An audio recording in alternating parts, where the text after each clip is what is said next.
উচ্চ মাধ্যমিক পাশের সরকারি চাকরির সুযোগ। এবার কম্বাইন্ড হায়ার সেকেন্ডারি লেভেলের পরীক্ষা নেবে স্টাফ সিলেকশন কমিশন। এর মাধ্যমে লোয়ার ডিভিশন ক্লার্ক এবং ডেটা এন্ট্রি অপারেটরে মিলবে নিয়োগপত্র। রাজ্যের যে কোনো জেলা থেকে নারী পুরুষ নির্বিশেষে সকলেই আবেদন করতে পারবেন। আবেদনপত্র জমার শেষ তারিখ হল 7 মে। এরপর আর কোনো আবেদনপত্র গ্রহণ করবে না এসএসসি। উল্লেখ্য, লোয়ার ডিভিশন ক্লার্ক এবং ডেটা এন্ট্রি অপারেটর পোস্টে নিয়োগের জন্য সম্প্রতি বিজ্ঞপ্তি জারি করে স্টাফ সিলেকশন কমিশন। এতে মোট শূন্যপদের সংখ্যা 3712। কোন পোস্টে কতগুলি শূন্যপদ রয়েছে তা জানতে মূল বিজ্ঞপ্তি দেখে নিতে বলা হয়েছে।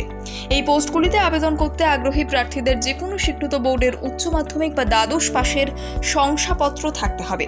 তবে স্নাতক বা স্নাতকোত্তরের ডিগ্রি থাকলেও এতে করা যাবে আবেদন। পাশাপাশি আবেদনকারীদের কম্পিউটারে টাইপের স্পিড ভালো হতে হবে।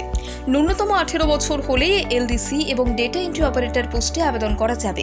এতে সর্বোচ্চ 27 বছর পর্যন্ত আবেদন করতে পারবেন চাকরি প্রার্থীরা।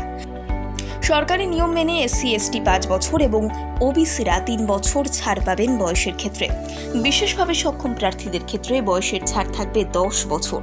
পোস্ট অনুযায়ী বেতন কাঠামোর ক্ষেত্রে তারতম্য রয়েছে।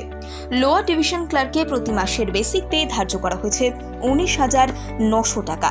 অন্যদিকে 25,500 টাকা বেসিক পে হিসেবে পাবেন ডেটা এন্ট্রি অপারেটর। এছাড়াও ডিএ এবং একাধিক ভাতা দেওয়া হবে, ফলে আরও কিছুটা বাড়বে বেতন। চাকরি প্রার্থীদের আবেদনের জন্য স্টাফ সিলেকশন কমিশনের অফিসিয়াল ওয়েবসাইটে লগ ইন করতে হবে। এরপর মোবাইল নাম্বার বা ইমেল আইডি ব্যবহার করে প্রার্থীকে রেজিস্টার করতে হবে তাদের নাম। রেজিস্ট্রেশন হয়ে গেলে বিজ্ঞপ্তির নির্দেশ অনুযায়ী আবেদনের ফর্ম পূরণ করবেন তিনি। সবশেষে জমা দিতে হবে আবেদন মূল্য। মহিলা তপশিলি জাতি বিশেষভাবে সক্ষম প্রার্থীদের বাদে বাকিদের ফি বাবদ দিতে হবে 100 টাকা। ক্লার্ক এবং ডেটা এন্ট্রি অপারেটর 2 পোস্টেই টায়ার 1 এবং টায়ার 2 অনলাইন লাইন থেকে পরীক্ষার যোগ্য প্রার্থীদের বেছে নেবে স্টাফ সিলেকশন কমিশন। টায়ার 1 এ ইংরেজি, জেনারেল ইন্টেলিজেন্স এবং জেনারেল অ্যাওয়ারনেসের প্রশ্ন থাকবে। অন্যদিকে গণিত এবং রিজনিং এর প্রশ্ন করা হবে টায়ার 2 তে।